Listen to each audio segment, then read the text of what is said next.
सुंदर दिसावं असं प्रत्येकीलाच वाटत असतं, पण चेहऱ्यावर येणारा वांग, काळपटपणा, पिंपल्सचे डाग धब्बे हे सगळं कमी करून तुमचासुद्धा चेहरा नॅचरली ग्लो करायला लागेल। त्यासाठी कुठलीही पार्लरची महागडी ट्रीटमेंट किंवा कुठलंही केमिकल न लावता आपल्या किचनमधल्याच 2 ते 3 गोष्टी वापरून एक साधा सोपा घरगुती उपाय तुम्हाला करायचा आहे। याच्या नियमित वापरामुळे तुमच्या चेहऱ्यावरचे कितीही जुने प्रॉब्लेम्स असतील, वांग असेल, काळपटपणा असेल, हे सगळं मुळापासून जाऊन चेहरा नॅचरली ग्लो करायला लागेल। तर चला पटकन आजच्या व्हिडिओला सुरुवात करूया। आपल्या किचनमधल्याच गोष्टी आपल्याला लागणार आहेत। त्यातली सगळ्यात पहिली आणि महत्त्वाची गोष्ट आपल्याला लागणार आहे ती म्हणजे बेसन पीठ। आता बेसन पीठ आपल्या सगळ्यांच्याच घरामध्ये अवेलेबल असतं आणि हेच बेसन पीठ वापरून तुमच्या चेहऱ्यावरचे कितीही जुने प्रॉब्लेम्स असतील, कितीही चेहऱ्यावर काळपटपणा, वांग आला असेल, तर तो पूर्णपणे नाहीसा होऊ शकतो। फक्त योग्य पद्धतीने तुम्ही तो चेहऱ्यावरती अप्लाय केला पाहिजे। आता इथं जे आहे ना ते बेसन पीठ हे घरगुती मी रवाळ असं बेसन पीठ घेतलेलं आहे। तुमच्याकडे घरगुती बेसन पीठ नसेल ना तर मार्केटमधलं बेसन पीठ आहे ते सुद्धा तुम्ही वापरू शकता। बेसन पीठ अगदी साबण, फेस वॉश बाजारात येण्यापूर्वीपासून आपण आपल्या स्किनवर वापरतो, म्हणजेच ते इतकं इफेक्टिव्ह आणि इतकं पॉवरफुल आहे। आपल्या चेहऱ्यावरच्या कुठल्याही समस्या असतील अगदी मुळापासून त्या संपतील आणि नॅचरली तुमचा चेहरा सुद्धा ग्लो करायला लागेल। तर 1 ते 1.5 चमचा फक्त बेसन पीठ तुम्ही या पद्धतीने एकदा नक्की वापरून बघा। कुठलीही पार्लरची ट्रीटमेंट किंवा कुठलीही महागडी क्रीम तुम्ही तुमच्या चेहऱ्यासाठी यानंतर कधीच वापरणार नाही आणि भरपूर साधा उपाय आहे आणि तितकाच इफेक्टिव्ह सुद्धा आहे। आता साधारणतः जसं मी सांगितलं 1 ते 1.5 चमचा आपल्याला बेसन पीठ इथं वापरायचं आहे आणि याच बेसन पीठामध्ये किचनमधल्या 2 ते 3 गोष्टी सुद्धा ॲड करायचं असेल। पण त्यापूर्वी व्हिडिओ जर आवडला तर नक्की व्हिडिओला लाईक करा, चॅनलला सबस्क्राईब सुद्धा करा आणि हा व्हिडिओ कुठून बघताय हे सुद्धा नक्की कमेंट करून सांगा। तर थोडंसं इथं रवाळ असंच मी बेसन पीठ घेतलेलं आहे। जर तुमच्याकडे रवाळ बेसन पीठ नसेल ना तर याच्यामध्ये थोडंसं तांदळाचं पीठ सुद्धा तुम्ही ॲड करू शकता, ज्याच्यामुळे सुद्धा आपल्या चेहऱ्याची छान अशी स्क्रबिंग होते। आता आपला चेहरा नैसर्गिकपणे स्वच्छ करण्यासाठी आपण इथं बेसन पीठ वापरणार आहोत। आता दुसरी एक वाटी घ्यायची आहे आणि त्याच्यामध्ये आपल्याला हा साधा सोपा फेस पॅक तयार करायचा आहे। याच्यामध्ये साधारणतः 1 ते 1.5 चमचा इतकं बेसन पीठ घेणार आहे। आता बेसन पीठ प्रत्येक जण आपल्या स्किनसाठी नक्की वापरत असेल, फक्त तुम्ही एकदा या पद्धतीनं नक्की वापरून बघा। आता बेसन पीठामध्ये थोडीशी आपल्याला टाकायची आहे चिमूटभर हळद।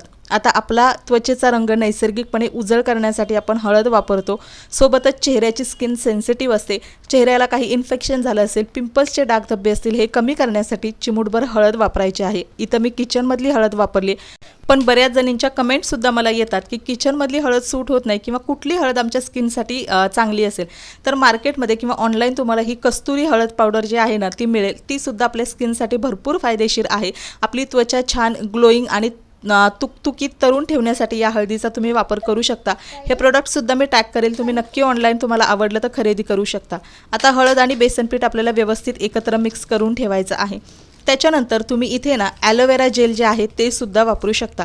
आता ॲलोवेरा जेल सुद्धा आपल्या चेहऱ्यावरचे फाईन लाईन्स, पिंपल्स, रिंकल्स, सुरकुत्या कमी करण्यासाठी भरपूर फायदेशीर ठरतं। कुठल्याही ब्रँडचं ॲलोवेरा जेल तुम्ही वापरू शकता, सोबतच गुलाब पाणी सुद्धा वापरू शकता, स्किन आपली हायड्रेट राहते। आता या दोनही गोष्टी मी ॲड करणार नाही, कारण मी माझ्या मॉइश्चरायझरमध्ये या गोष्टी वापरते, त्याच्यामुळे मी माझ्या फेस पॅकमध्ये त्या ॲड केल्या नाहीत, पण तुम्ही नक्की त्या वापरू शकता। आता त्यानंतर मी इथं वापरणार आहे थोडंसं दही। आता दही जे आहे ज्याच्यामध्ये ब्लिचिंग प्रॉपर्टीज असतात, जे आपल्या चेहऱ्यावरची जी काही घाण असेल, एक्सेस ऑइल आपल्या चेहऱ्यावरती जमा होत असेल, सोबतच चेहऱ्यावरचा काळपटपणा असेल, वांगाचे डाग धब्बे असतील, हे कमी करून चेहरा आपला स्वच्छ करण्यासाठी आपण इथं कच्चं दूध किंवा दही वापरू शकतो। आता मी इथं थोडंसं दही वापरणार आहे। हे दही ना भरपूर जास्त सुद्धा आंबट नाही आहे, घरी लावलेलंच दही आहे, तर हेच दही मी इथं वापरणार आहे। साधारणतः 1 ते 1.5 चमचा इतकं दही अगोदर आपल्याला टाकायचं आहे आणि त्यानंतर ज्या पद्धतीनं क्वांटिटीमध्ये आपल्याला लागेल त्या पद्धतीनं थोडं थोडं तुम्ही इथं ॲड करू शकता। आता जर तुम्हाला दही वापरायचं नसेल किंवा सूट होतंय की नाही असं वाटत असेल ना तर या ठिकाणी तुम्ही थोडंसं कच्चं दूधसुद्धा वापरू शकता आणि त्यानंतर संत्र्याचा रस किंवा लिंबाचा रससुद्धा तुम्ही याच्यामध्ये टाकू शकता। आता या तीनही गोष्टी आहेत ना त्या छान एकत्र अशा मिक्स करून घ्यायच्या आहेत आणि त्यानंतर थोडं थोडं तुम्हाला वाटेल त्या पद्धतीनं अजून थोडंसं दही तुम्ही इथं ॲड करू शकता किंवा गुलाब पाणी किंवा साधं पाणी वापरून जरी ही फेस पॅकची कन्सिस्टन्सी तुम्ही मेंटेन केली तरीसुद्धा चालेल। आता जसजसं तुम्ही फेटाल ना तसतसं दही जे आहे बेसन पीठ आणि हळदीमध्ये छान मेल्ट होतं आणि फेस पॅक जो आहे तो आपला छान पातळ व्हायला सुरुवात होते।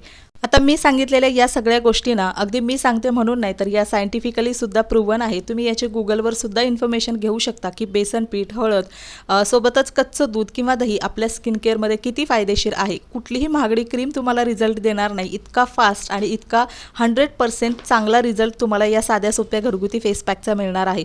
तुम्ही बघू शकता आपल्याला 2 ते 3 मिनिटं छान हे फेटून घ्यायचे आणि एकदम अशी क्रीमी कन्सिस्टन्सीचा मार्केटमध्ये जसा फेस पॅक मिळतो त्या पद्धतीचा घरच्या घरी आपला फेस पॅक तयार झालेला आहे. तर चला आता हा फेस पॅक तुम्हाला आठवड्यातून 2 वेळा तुमच्या चेहऱ्यावरती अप्लाय करायचा आहे. सोबतच तुम्ही हातांवर सुद्धा हा लावू शकता. हात सुद्धा आपले भरपूर एक्सपोज होतात आणि खराब सुद्धा होतात. त्यामुळे चेहऱ्यासोबत मान, हातांवर सुद्धा तुम्ही हा नक्कीच लावू शकता. आता सगळ्यात अगोदर ना थंड पाण्याने मी चेहरा स्वच्छ करून घेतलेला आहे आणि त्याच्यानंतर हलक्या हाताने आता हा फेस पॅक आहे ना तुम्ही सगळ्या चेहऱ्यावरती व्यवस्थित अप्लाय करून घेते. आता शक्यतो मानेवाला सुद्धा अजिबात विसरायचं नाही, नाहीतर आपला चेहरा वेगळा आणि मान वेगळी दिसायला लागते. आय होप तुम्हाला व्हिडिओ आवडला असेल तर व्हिडिओ आवडला तर नक्की व्हिडिओला लाईक करा आणि चॅनलला सबस्क्राईबसुद्धा करा. आता हा फेस पॅक आहे तो 10 ते 15 मिनटं आपल्याला स्किनमध्ये असाच ठेवायचा आहे जेणेकरून तो स्किनच्या आतल्या लेअरपर्यंत जाऊन आपल्या चेहऱ्यावरची जी काही डेड स्किन आहे, ब्लॅकहेड्स आहेत, व्हाईटहेड्स आहेत, हे सगळं रिमूव्ह करण्यासाठी फायदा होईल आणि अगदी पहिल्याच वापरामध्ये तुम्हाला तुमची स्किन 2 ते 3 शेड इतकी लायटर झालेली सुद्धा दिसेल. आता हा काढण्यापूर्वी आपल्याला इथं अजून एक स्टेप करायची आहे जेणेकरून आपल्या चेहऱ्यावरचे सगळे काही प्रॉब्लेम्स हळूहळू कमी होतील. तर छान अशी चेहऱ्याला आपल्याला स्क्रबिंग करायची, मसाज करायचं आणि थोडंसं टॅपिंग सुद्धा करायचं ज्याच्यामुळे आपल्याला रिलॅक्स सुद्धा वाटतं, ब्लड सर्क्युलेशन ॲक्टिवेट होतं आणि डेड स्किन असेल ती सगळी निघून जाते आणि त्याच्यामुळेच आपला चेहरा फ्रेश, गुळगुळीत आणि टवटवीत दिसायला लागतो. आता तुम्ही इथं बघू शकता. त्यानंतर थोडासा मी पाण्याचा ओला हात घेतलेला आहे आणि पुन्हा एकदा छान चेहऱ्याची मसाज करायची. आता मसाज ना भरपूर चेहऱ्याची अशी रगडून करायची नाही तर हलक्या हातानं करायची आहे कारण चेहऱ्याची स्किन भरपूर सेन्सिटिव्ह असते. त्याच्यानंतर थोडंसं मी टॅपिंगसुद्धा करणार आहे आणि त्यानंतर आपल्याला थंड पाण्याने आहे तो चेहरा धुवायचा आहे. बघा तुम्ही अगदी पहिल्याच वापरामध्ये तुम्हाला सुद्धा इतका छान रिझल्ट मिळणार आहे. भरपूर जास्त सुद्धा गोष्टी आपल्याला वापरायच्या नाहीत. अगदी किचनमधल्या 2 ते 3 गोष्टीच वापरून हा साधा सोपा फेस पॅक तयार केलेला आहे आणि रिझल्टसुद्धा तुमच्या समोर आहे. इतका छान अमेझिंग रिझल्ट्स तुम्हाला सुद्धा मिळतील. फक्त एकदा हा उपाय विश्वास ठेवून कंटिन्यू तुम्ही करून बघा, तुम्हाला सुद्धा छान रिझल्ट मिळतील आणि यापुढे तुम्हाला पार्लरला जाण्याची अजिबात गरज लागणार नाही. तर चला चेहऱ्यावर आलेला ग्लो जो आहे तो लॉक करण्यासाठी तुम्हाला इथं चेहऱ्यावरती छान असं मॉइश्चरायझर लावून घ्यायचं आहे जेणेकरून आपला चेहरा अजिबात ड्राय पडणार नाही. कुठलंही मॉइश्चरायझर तुम्ही इथं वापरू शकता. जसं मी तुम्हाला सांगितलं की मी ॲलोवेरा जेल आणि गुलाब जेल मॉइश्चरायझर म्हणून वापरते म्हणून मी त्या फेस पॅकमध्ये ॲड केलं नव्हतं. तर चला अशा पद्धतीनं तुम्ही घरगुती स्किन केअर केलं तर तुम्हाला कुठल्याही कार्यक्रमाला जाण्याआधी पार्लरला जावं लागणार तर नाहीच. सोबतच जास्त मेकअपचे प्रोडक्टसुद्धा यूज करावे लागणार नाहीत. त्यामुळे खूप काळापर्यंत तुमची स्किन अगदी फ्रेश, टवटवीत आणि छान युथफुल दिसायला मदत होईल. आता पटकन तुमच्यासोबत रेडी टू गो असा लुकसुद्धा शेअर करते आणि चला मैत्रिणींनो आजचा व्हिडिओ मी इथंच एंड करते. आय होप तुम्हाला आवडला असेल आणि हा उपाय शक्यतो रात्रीच्या वेळी तुम्ही करा जेणेकरून रात्रीमध्ये आपली स्किन छान रिलॅक्स आणि रिपेअर होत असते. म्हणजे सकाळी उठल्यानंतर तुम्हाला तुमच्या स्किनमध्ये भरपूर चांगले बदल पाहायला मिळतील.